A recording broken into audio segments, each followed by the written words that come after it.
Hello everyone. इस video में हम हाल ही में जो विधानसभा चुनाव हुए हैं 5 राज्यों में उन्हें कवर करेंगे। तो चलिए स्टार्ट करते हैं। यदि इस चैनल में आप नए हैं तो इसे सब्सक्राइब जरूर कर लें। तो पहला हमारा राज्य है वो है पश्चिम बंगाल, जिसकी राजधानी है कोलकाता। और यहाँ पर जो टोटल विधानसभा सीटें थी वो थी 294, और बहुमत के लिए चाहिए थी यहाँ पर 148 सीटें। यहाँ पर भाजपा को मिली थी 177 सीटें, जो कि काफ़ी कम थी। और यहाँ पर जो सबसे सबसे ज़्यादा सीटें लेकर आई है वो है टीएमसी, जो कि तृणमूल कांग्रेस है, उसको मिली थी 213 सीटें। और कांग्रेस को मिली थी यहाँ पर मात्र एक सीट, और अन्य को मिली थी मात्र एक सीट। तो यहाँ पर जो मुख्यमंत्री पद की शपथ ली है वो है ममता बनर्जी। इन्होंने लगातार तीसरी बार मुख्यमंत्री पद की शपथ ली है पश्चिम बंगाल के लिए। और यहाँ के जो राज्यपाल थे जिन्होंने शपथ दिलाई वो थे जगदीप धनखड़। और आपको याद रखना है कि जो पश्चिम बंगाल के जो पहले मुख्यमंत्री थे वो थे प्रफुल्ल चंद्र घोष। तो ममता बनर्जी के बारे में आप कुछ फैक्ट याद रख लीजिए। इन्होंने लगातार तीसरी बार मुख्यमंत्री पद की शपथ ली है। और ये खड़ी हुई थी नंदीग्राम नंदीग्राम विधानसभा क्षेत्र से। और यहीं से खड़े हुए थे बीजेपी के शुभेंदु अधिकारी, जिन्होंने ममता बनर्जी को हरा दिया था। नंदीग्राम से खड़े हुए थे जो जिनसे ममता बनर्जी हार गई थी। और ममता बनर्जी पहली बार जब मुख्यमंत्री बनी थी वो मुख्यमंत्री बनी 2011 में। और इनकी जो विधानसभा क्षेत्र था वो था भवानीपुर। और 2016 में भी इनका जो विधानसभा क्षेत्र था वो भवानीपुर था। लेकिन इस बार जो 2021 में इनका विधानसभा क्षेत्र था नंदीग्राम, लेकिन ये यहाँ से हार गई थी। चलिए नेक्स्ट देख लेते हैं। नेक्स्ट है हमारा राज्य तमिलनाडु, जहाँ की राजधानी है चेन्नई। और यहाँ पर जो टोटल सीटें थी वो थी 234, और बहुमत के लिए चाहिए थी यहाँ पर 118 सीटें। यहाँ पर जो पहली पार्टी थी, मतलब AIADMK जो पार्टी थी, उसको मिली थी 75 सीटें। और सबसे ज़्यादा सीटें मिली थी 157 सीटें, वो मिली थी DMK को। और अन्य अन्य को मिली थी 2 सीटें। यहाँ पर मुख्यमंत्री पद की शपथ ली थी M K स्टालिन ने, जो कि DMK से ही थे, जिन्हें 157 सीटें मिली थी।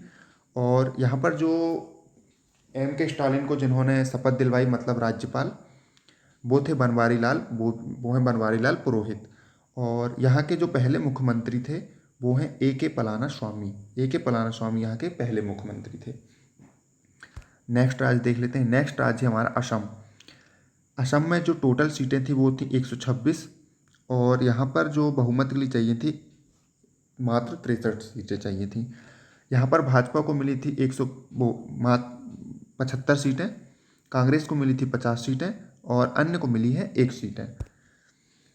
तो असम में जो मुख्यमंत्री पद की शपथ ली है वो थे हेमंत बिश्व शर्मा, जिन्होंने मुख्यमंत्री पद की शपथ ली है। और इनको मुख्यमंत्री पद की शपथ दिलाई थी, मतलब यहाँ के जो राज्यपाल हैं वो हैं जगदीश मुखी।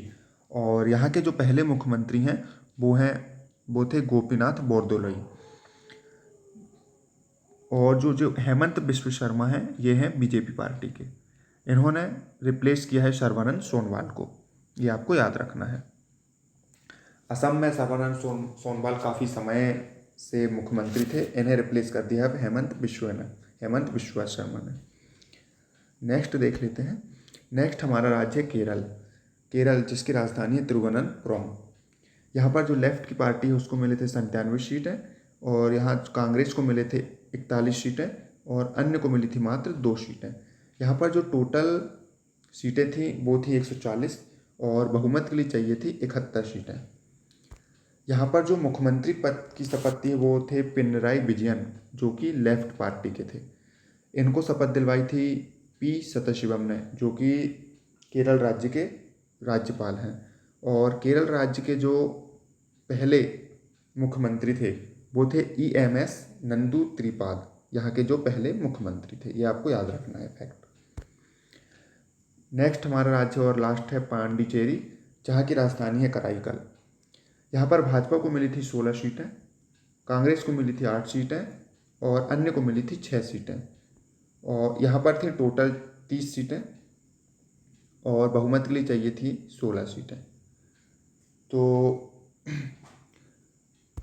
यहाँ पर जो मुख्यमंत्री बने हैं वो एन रंगास्वामी बने हैं, और जिन्होंने शपथ दिलाई है, मतलब यहाँ के जो उपराज्यपाल थे, क्योंकि आपको पता होगा कि पांडिचेरी एक केंद्र शासित प्रदेश है, तो यहाँ पर राज्यपाल न होकर उपराज्यपाल होते हैं। तो यहाँ पर जो उपराज्यपाल थे वो थे टी सौंदरराजन, और यहाँ के जो पहले मुख्यमंत्री थे वो थे एडवर्ड गोवार्ड। एडवर्ड गोवार्ड यहाँ के पहले मुख्यमंत्री थे। नेक्स्ट है हमारा भारतीय चुनाव आयोग। हमारे देश में लोकसभा हो, विधानसभा हो या राज्यसभा हो, या जो राष्ट्रपति चुनाव होता है उसको कंडक्ट कराता है भारतीय चुनाव आयोग। इसका वर्णन आपको भारतीय संविधान के अनुच्छेद 324 में इसका वर्णन मिल जाएगा। इसकी स्थापना हुई थी 25 जनवरी 1950 को, जिसका मुख्यालय है दिल्ली में। भारतीय चुनाव आयोग का मुख्यालय है दिल्ली में। और हाल ही में जो मुख्य चुनाव आयुक्त चुने गए हैं वो हैं सुनील अरोड़ा। सुनील अरोड़ा मुख्य चुनाव आयुक्त हैं। इसमें मुख्य चुनाव आयोग में एक मुख्य चुनाव आयुक्त होता है और 2 चुनाव आयुक्त होते हैं, ये आपको याद रखना है। और मुख्य चुनाव आयुक्त हैं हमारे अभी सुनील अरोड़ा। तो इतने फैक्ट आपको याद रखना है परीक्षा के पर्पज़ से। तो चलिए, धन्यवाद। यदि ये वीडियो आपको अच्छा लगे तो इसे लाइक और सब्सक्राइब जरूर करें। धन्यवाद।